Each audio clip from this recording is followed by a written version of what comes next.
We'll learn how to create a binary file and how to read data from a binary file.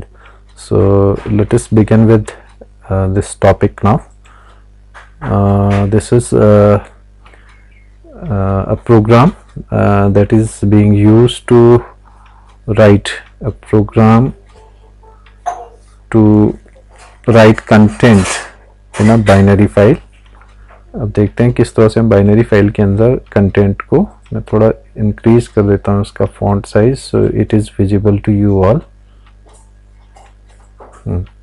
देखिए binary file के अंदर जो data लिखा जाता है वो मशीन लैंग्वेज फॉर्म में लिखा जाता है और इसके लिए एक स्पेशल मॉड्यूल होता है जिसको हमें इंपोर्ट करना होता है अपनी बाइनरी फाइल की कोडिंग से पहले। तो अगर हम किसी बाइनरी फाइल हैंडलिंग कर रहे हैं किसी कोड में तो फर्स्ट सबसे पहले हमें एक फाइल इंपोर्ट करना है, वो है इंपोर्ट पिकल, क्योंकि यही मॉड्यूल है जिसके अंदर आप बाइनरी फाइल हैंडल करने के लिए जो फंक्शंस हैं या मेथड्स हैं वो सारे इसके अंदर डिफाइंड है। तो सबसे पहले जैसे किसी भी फाइल को जब आप फाइल को यूज करते हैं, प्रोसेस करते हैं तो उसको ओपन करना होता है। तो हमने एक स्टेटमेंट लिखा f equals to open and then we have given num.bin as the name to this file. ये एक बाइनरी फाइल है, आप कोई भी नाम दे सकते हैं, it should be in double quote comma wb। wb means we are opening this file for write purpose in binary mode. अगर सिंपल w लिखते हैं तो वो टेक्स्ट फाइल बनती है और wb means right in binary file. तो this will open the file for binary file for writing mode. Now अब बाइनरी फाइल के अंदर जो हम डाटा लिखते हैं वो स्ट्रक्चर की फॉर्म में लिखते हैं। अब वो स्ट्रक्चर हमारे पास हो सकते हैं, लिस्ट हो सकता है, टपल हो सकता है, डिक्शनरी हो सकता है, कोई भी डाटा हम फाइल के अंदर लिख सकते हैं। तो सपोज हमारे पास एक लिस्ट है जिसके अंदर हमने एक स्टूडेंट का डाटा स्टोर किया है, उसका रोल नंबर है, उसका नाम है, फिर उसके 3 सब्जेक्ट के मार्क्स हैं। Suppose this is the data that we are supposed to write in a binary file. तो lst is the list that contains the data of student. अब इस लिस्ट को फाइल में लिखने के लिए हमारे पास जो मेथड है पिकल मॉड्यूल के अंदर वो है dump। तो हम लिखेंगे pickle.dump। कौन सा स्ट्रक्चर लिखना है हमने, ये लिस्ट लिखनी है। तो जो डाटा हमने राइट करना है फाइल के अंदर वो lst कॉमा किस फाइल में लिखना है उसका फाइल का ऑब्जेक्ट। तो फाइल का ऑब्जेक्ट हमारे यहाँ पे क्या है, f। So will write pickle.dump lst comma f। so this will write the content to binary file and finally we will close the file using f.close statement। ठीक है, ये हो गया। तो इससे हमारा जो कंटेंट है वो फाइल के अंदर राइट हो जाएगा। अब आपने इसको प्रिंट किया और रन किया, ये एग्जीक्यूट हो गया। अब इसका कोई आउटपुट यहाँ आपको दिखाई नहीं दे रहा, लेकिन इसका आउटपुट क्या है, इसका आउटपुट यह है, इसका आउटपुट लिखा गया है किस फाइल के अंदर, num.bin फाइल के अंदर। ठीक है, अब अगर आप देखना चाहते हैं कि num.bin फाइल के अंदर जो कंटेंट लिखा गया है वो क्या है, तो आप एक काम कर सकते हैं फिलहाल चेक करने के लिए, यू ओपन दिस, और क्योंकि यहाँ पे भी केवल पाइथन की फाइल दिखा रहा है तो आप इसको ऑल फाइल कर दीजिए।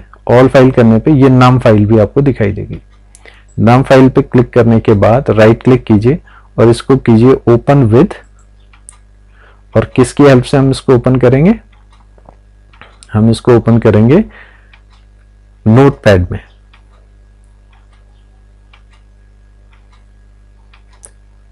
ये नोटपैड में आपने ओपन किया तो इस फाइल के अंदर क्या कंटेंट लिखा है वो आपको अब दिखाई देगा।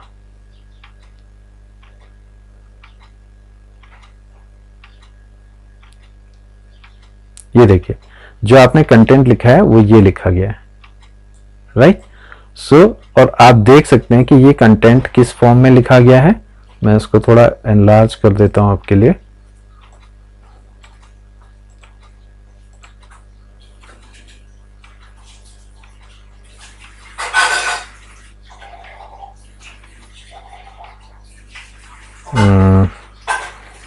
Taking time.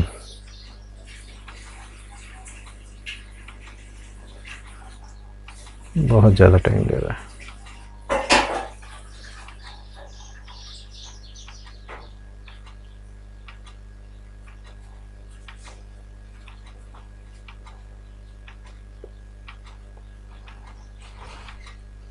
चलिए इसको मिनिमाइज कर देते हैं।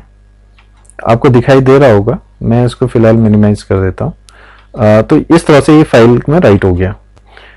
अब इसलिए आउटपुट इसका स्क्रीन पे इसलिए नहीं दिखाई दिया क्योंकि इसका आउटपुट आपको डायरेक्टली कहाँ दिखा, फाइल के अंदर चला गया और वो फाइल आपकी डिस्क पे परमानेंटली स्टोर होगी।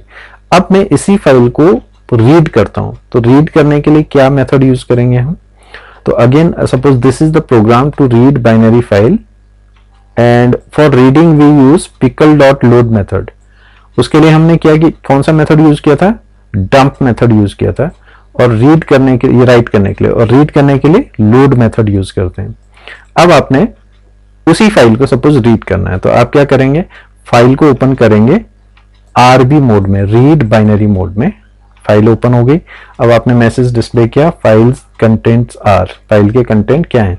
अब आप रीड करिए। रीड करने के लिए आप करेंगे pickle.load और किस फाइल से रीड करना है उस फाइल का नाम। तो आपने f दिया, तो f फाइल ऑब्जेक्ट है num.bin के लिए। तो num.bin से एक लिस्ट के अंदर जितना भी रिकॉर्ड है वो रीड होगा और एक लिस्ट में आ जाएगा lst।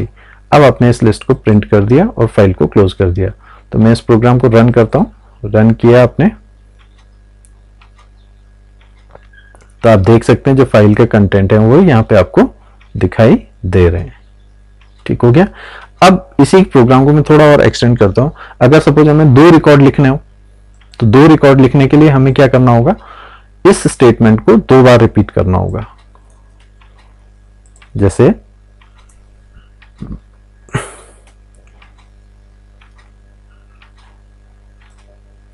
मैंने पहले क्या लिखा? एक लिस्ट ली, इसको कह देते हैं हम list 1 and this is our list 2।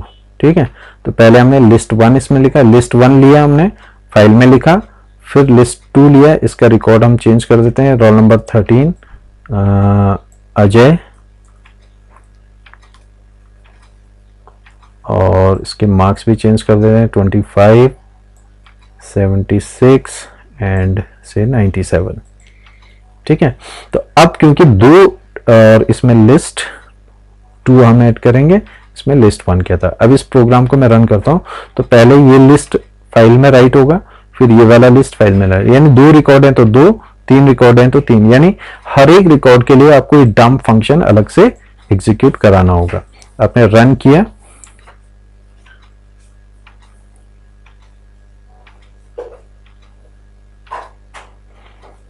थोड़ा टाइम ले रहा है एग्जीक्यूट में ना, प्रोग्राम आपका एग्जीक्यूट हो चुका है। राइट, अब इसी को मुझे यहाँ रीड करना है। तो जब आपने राइट 2 बार किया था, तो रीड भी आपको अब 2 बार करना पड़ेगा। आपने पहले 1 बार रीड किया, फिर यहाँ पे आपने उसी फाइल से दूसरी बार रीड किया। तो पहली बार रीड करेंगे तो पहला रिकॉर्ड रीड होके आएगा, इसको मैंने lst1 कर दिया, और दूसरा आएगा तो lst2 में वो रिकॉर्ड मैंने रीड कर दिया और उनको प्रिंट कर दिया। राइट, अब आप इस प्रोग्राम को रन करके देख सकते हैं।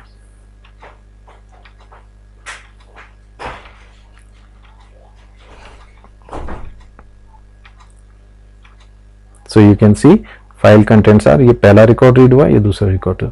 So in this way you can write into a binary file and read from a binary file। तो क्योंकि ये क्वेश्चन आपके जो नए पैटर्न है उसके हिसाब से बाइनरी फाइल का एक 5 मार्क्स का क्वेश्चन आपके बोर्ड एग्जाम में आना है, और आपके प्री बोर्ड में भी आएगा ये क्वेश्चन। इसीलिए मैं आपको इसको वीडियो बना के एक बार फिर से एक्सप्लेन कर रहा हूँ। You must practice this and then you will be able to answer the same question. So thank you very much. That's all about this video.